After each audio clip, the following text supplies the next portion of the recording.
होने वाला है, धर्मशाला जश्न में रखा गया, किस तरीके से देखते हैं पूरे साल को, कार्यकाल को? बहुत ही निराशाजनक बीता ये एक साल। और हिमाचल प्रदेश में वर्तमान कांग्रेस सरकार का एक साल बीत गया, बिना काम किए बीत गया। और मुझे बहुत निराशा है और हैरानी भी है इस बात को लेकर के कि कुछ नहीं करने के बावजूद भी जश्न मनाने जा रहे हैं एक साल।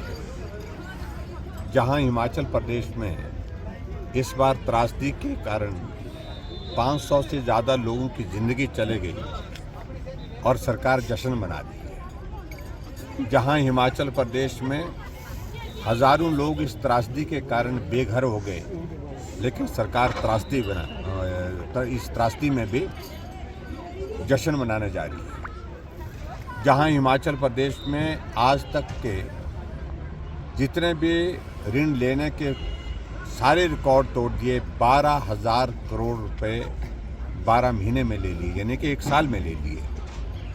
उसके बावजूद भी जश्न मना रहे हैं। और जहां हिमाचल प्रदेश में गारंटियां दी थी उन्होंने 10 गारंटियां, एक भी गारंटी पूरी हुई नहीं।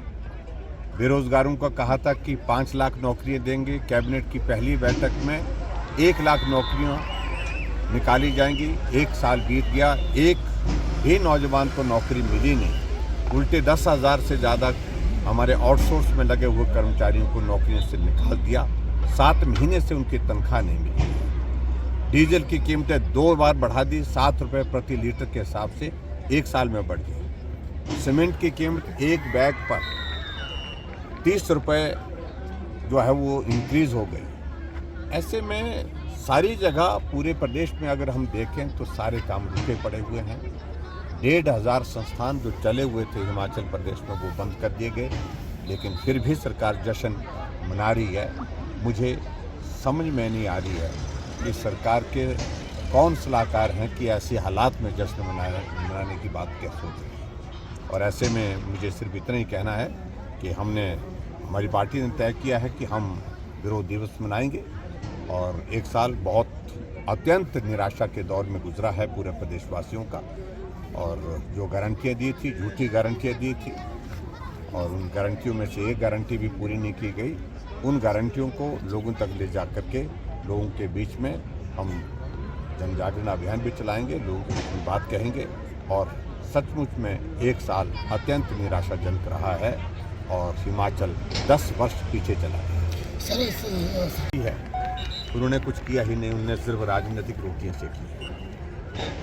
केंद्र से मदद आई 2 किस्तों में, शुरू में 362 करोड़ रुपए, फिर उसके बाद और नुकसान हुआ तो 190 करोड़ रुपए और जारी किया गया। फिर और नुकसान जब अंतिम दौर में बरसात के इसमें हुआ, उसमें 200 करोड़ रुपए और दिया गया, 400 करोड़ रुपए CRF के अंतर्गत। और उसके साथ साथ में 2700 करोड़ रुपए प्रधानमंत्री ग्राम सड़क योजना का फेज़ 3 का वो भी जारी किया गया, ताकि उससे भी सड़कों को ठीक करने में मदद मिलेगी। 9,500 मकान हिमाचल प्रदेश को केंद्र सरकार ने दिए। और इसलिए जो लोगों को जिनके घर चले गए उनको कम से कम मकान रहने को मिल सके। ये सब करने के बावजूद भी कहें कि कुछ नहीं किया। और जो कांग्रेस ने किया कि यहाँ सूचियाँ बनाई जा रही हैं अपने लोगों की, ये हमारा पुराना आदमी है, ये हमारा पक्का आदमी है, इसको राहत दी जाए। और जिन लोगों के नुकसान नहीं हुए हैं उनको राहत मिल गई, जिनका घर चला गया उनको अभी तक राहत का इंतज़ार हो रहा है।